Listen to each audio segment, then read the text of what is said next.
కేరళ ప్రకృతి అందాలకు care of address, పురాతన ఆలయాలకు నెలవు, అత్యధిక విద్యావంతులు ఉండే రాష్ట్రం. ఈ లెక్కలు గొప్పలు అన్ని పైకి మాత్రమే. దేశం ఉలిక్కిపడే క్రైమ్స్కి కూడా కేరళ రాష్ట్రమే కేర్ ఆఫ్ అడ్రస్. అక్కడ జరిగిన ఎన్నో క్రైమ్ కథలు ఊహకు కూడా అందని విధంగా ఉంటాయి. అలాంటి ఓ కేసు 21 ఏళ్ల జష్నా మిస్సింగ్ కేసు. ఎలాంటి బ్యాక్గ్రౌండ్ లేని ఓ సామాన్య కుటుంబానికి చెందిన యువతి మిస్ అయింది. ఓ రాష్ట్ర పోలీస్ వ్యవస్థ, క్రైమ్ బ్రాంచ్ ఆ అమ్మాయి ఐడెంటిటీ కనిపెట్టలేకపోయాయి. చివరకు సిబిఐ లాంటి సంస్థ 6 ఏళ్ల పాటు ఇన్వెస్టిగేషన్ చేసి ఆ అమ్మాయి ఆచూకీ కనిపెట్టడం అసాధ్యం. ఇప్పటికైతే ఆమె బతికుందో చనిపోయిందో చెప్పలేము అనే కోర్టుకు నివేదిక సమర్పించింది. అంటే ఈ మిస్సింగ్ కేసులో ఎన్ని మిస్టరీలు ఉన్నాయో ప్రత్యేకంగా చెప్పుకోవాల్సిన అవసరం లేదు. మరి ఈ కేసు వివరాలను పూర్తిగా తెలుసుకోవాలంటే మీరు ఈ వీడియోని పూర్తిగా చూసేయండి. అది కేరళ కొల్లముల 2018 మార్చి 22 ఉదయం 9 గంటలు 21 ఏళ్ల జష్నా ముండకాయంలోని బంధువుల ఇంటికి వెళ్తున్నానని కుటుంబ సభ్యులకు చెప్పి వెళ్ళింది. రాత్రి అయింది. ఆమె నుంచి ఎటువంటి రెస్పాన్స్ లేదు. పుంచవాయిల్లో ఉన్నటువంటి బంధువుల ఇంటికి జష్నా తల్లిదండ్రులు ఫోన్ చేశారు. ఆమె అక్కడికి రాలేదని తెలిసింది. దీంతో వారంతా షాక్ అయ్యారు. బంధువుల ఇంటికి వెళ్తున్నానని చెప్పి బయటికి వెళ్ళిన అమ్మాయి ఎక్కడికి వెళ్ళింది? ఆమె ఫోన్ కూడా ఇంట్లోనే ఉంది. ఫోన్ తీసుకెళ్లకుండా జష్నా అసలు ఎక్కడికి వెళ్ళింది? తల్లిదండ్రుల మనసు ఏదో కీడు శంకించింది. జష్నా ఫ్రెండ్స్కు, ఇతర పరిచయస్తులకు ఫోన్ చేశారు. లాభం లేకపోయింది. జష్నా తండ్రి జేమ్స్ జోసెఫ్ అదే రోజు ఇరుమెలి పోలీసులకు జోష్నా కనిపించట్లేదంటూ ఫిర్యాదు చేశాడు. కేసు నమోదు చేసిన తర్వాత పోలీసులు ఒక ట్విస్ట్ ఇచ్చారు. వెచ్చూరి పోలీస్ స్టేషన్కు వెళ్లాలని చెప్పారు. కేసును ఆ స్టేషన్కు బదిలీ చేస్తామని హామీ ఇచ్చారు. అయితే ఇరుమెలి పోలీసులు మాట ఇచ్చిన విధంగా చేయలేదు. జష్నా తండ్రి మాత్రం వెచ్చూరి స్టేషన్కి వెళ్ళాడు. కూతురు మిస్సింగ్ గురించి ఇరువెలి స్టేషన్లో ఇచ్చిన కంప్లైంట్ గురించి చెప్పారు. అయితే పోలీసులు జష్నాను వెతకడంలో అలసత్వం వహించారు. జష్నా తన బాయ్ ఫ్రెండ్తో లేచిపోయి ఉంటుందని, కొన్ని రోజులు ఆగి ఆమె ఇంటికి తిరిగి వస్తుందని చెప్పారు. దాదాపు 2 వారాల తర్వాత ఇరుమెలి పోలీస్ స్టేషన్ నుంచి జష్నా మిస్సింగ్ కేసు వెచ్చూరి పోలీస్ స్టేషన్కు ఫార్వర్డ్ అయింది. కేసు అధికారికంగా స్టేషన్కు రావడంతో పోలీసుల్లో చలనం మొదలైంది. దర్యాప్తు చేయడం మొదలుపెట్టారు. కేసు రిపోర్ట్ వచ్చిన తర్వాత వెచ్చూరి పోలీసులు దర్యాప్తు చేపట్టారు. ఆమె ఎలా మిస్ అయిందన్న దాన్ని ట్రాక్ చేయసాగారు. ఆమె ట్రావెల్ ప్లాన్ను వెలుగులోకి తీసుకొచ్చారు. పక్కా ప్లాన్ ప్రకారమే ఆమె ఇంటి నుంచి వెళ్ళిపోయినట్లు తేలింది. 2018 మార్చి 22న ఫ్యాన్సీ జేమ్స్ జోసెఫ్ల కూతుర్ల జష్నా కొల్లములలోని ఇంటి నుంచి బంధువుల ఇంటికని బయలుదేరింది. కొల్లముల నుంచి ఆటోలో బస్టాండ్కి వెళ్ళింది. అక్కడి నుంచి బస్సులో ఇరుమెలికి బయలుదేరింది. ఇరుమెల నుంచి బస్సులో ముండకాయం వెళ్ళింది. ఈ నేపథ్యంలోనే తన తోటి ప్రయాణికులతో ముండకాయం వెళ్ళే రూట్ గురించి మాట్లాడినట్లు తెలుస్తోంది. అక్కడ ఓ బంధువు ఆమెను చూశాడు. ఆమె అతన్ని పట్టించుకోకుండా వెళ్ళిపోయింది. బంధువుతో పాటు మరికొంతమంది తెలిసిన వాళ్ళు కూడా ఆమెను ఆ ప్రదేశంలో చూశారు. వారిని కూడా జష్నా పట్టించుకోలేదు. పోలీసుల దర్యాప్తు ఇంకా మొదలు కాని సమయంలో జష్నా బంధువులు కొన్ని సీసీటీవీ ఫుటేజ్లను సంపాదించారు. ముండకాయంలోని శివగంగ బ్యాంక్ దగ్గర సీసీటీవీ కెమెరా దృశ్యాలు అవి. బ్యాంక్ దగ్గర సీసీ కెమెరా దృశ్యాల్లో జష్నా కనిపించింది.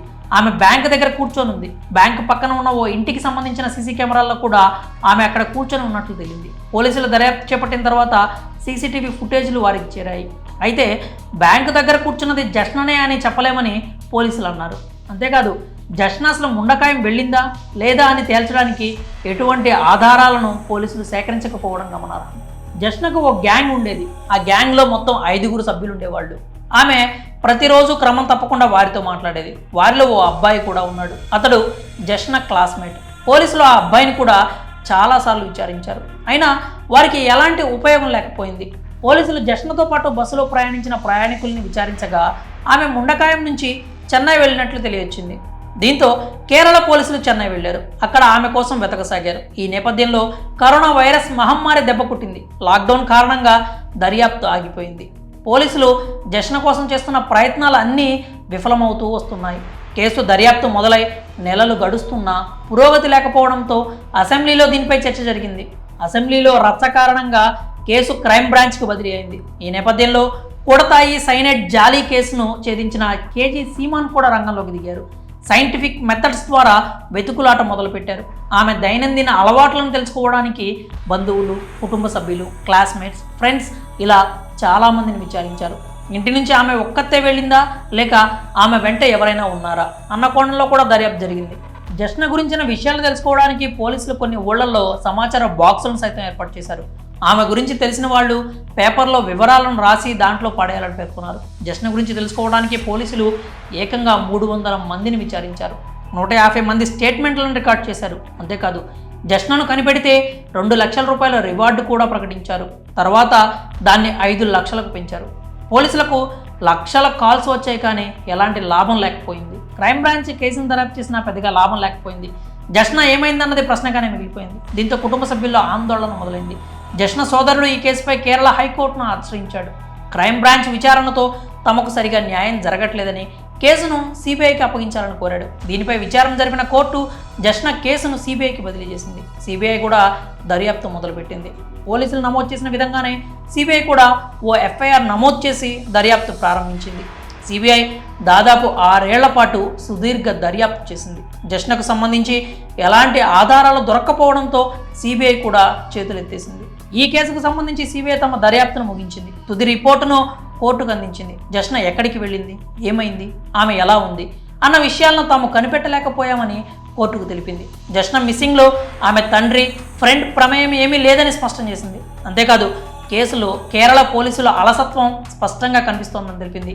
జష్న కనిపించకుండా పోయిన 48 గంటల్లో పోలీసులు తగిన చర్యలు తీసుకోలేదని సిబిఐ తెలిపింది. తమకు జష్న బ్రతికి ఉన్నట్లు సమాచారం అందిందని, కానీ అందులో ఎలాంటి నిజం లేదని వెల్లడించింది. ఆమె మిస్సింగ్కు సంబంధించి ఏదైనా కొత్త అప్డేట్ వస్తే కేసును మళ్లీ దర్యాప్తు చేస్తామని తెలిపింది.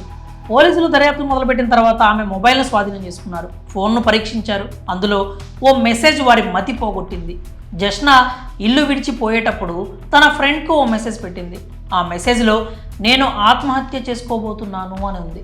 పోలీసులు ఈ కోణంలో కూడా దర్యాప్తు చేపట్టారు, కానీ ఎలాంటి లాభం లేకపోయింది.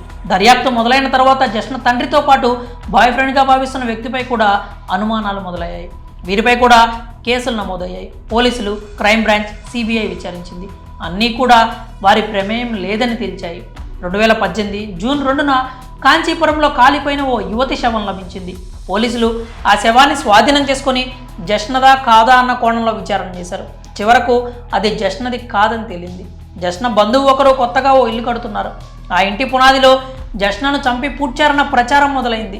దీంతో పోలీసులు ఆ ఇంటి దగ్గరకు వెళ్లారు. పునాదుల్ని కూడా తవ్వించారు, కానీ ఎలాంటి ఆధారాలు దొరకలేదు. జష్న బతికి లేదని కొందరు అంటుంటే చనిపోయిందని ఇంకొందరు అంటున్నారు. మరికొందరు జష్న సిరియా వెళ్ళిపోయిందని, అక్కడే ఉంటుందని కూడా అంటున్నారు. కానీ ఆమె ఏమైంది, ఎక్కడికి వెళ్ళింది, అసలు బతికే ఉందా లేదా, ఉంటే ఎక్కడుంది, ఏం చేస్తోంది అన్న ప్రశ్నలు కేరళ వాసుల మెదడుల్ని తొలిచేస్తున్నాయి. జష్న కుటుంబ సభ్యుల పరిస్థితి అయితే చెప్పనక్కర్లేదు. తమ బిడ్డ బతికుందా, చనిపోయిందన్న క్లారిటీ లేక, కూతురి మీద ఆశలు చంపుకోలేక నిత్యం నరకం అనుభవిస్తున్నారు. తమ కూతురు ఎప్పటికైనా ఇంటికి తిరిగి వస్తుందనే నమ్మకంతో బ్రతుకుతున్నారు. జష్న అక్కడుంది, ఇక్కడుంది అని వస్తున్న పుకార్లతో వారిలో కొత్త ఆశలు పుట్టుకొస్తున్నాయి. అవి నిజాలు కాదని తెలిసిన వెంటనే కన్నీళ్లు పెట్టుకుంటున్నారు. కూతురి కోసం 1000 కళ్ళతో ఎదురు చూస్తున్నారు. మరి పోలీసులు, క్రైమ్ బ్రాంచ్, సిబిఐ అధికారులనే ముప్పతిప్పలు పెట్టిన 6 ఏళ్లైనా జాడలేని జష్న కథపై మీ అభిప్రాయాలు ఏంటో కామెంట్స్ రూపంలో తెలియజేయండి.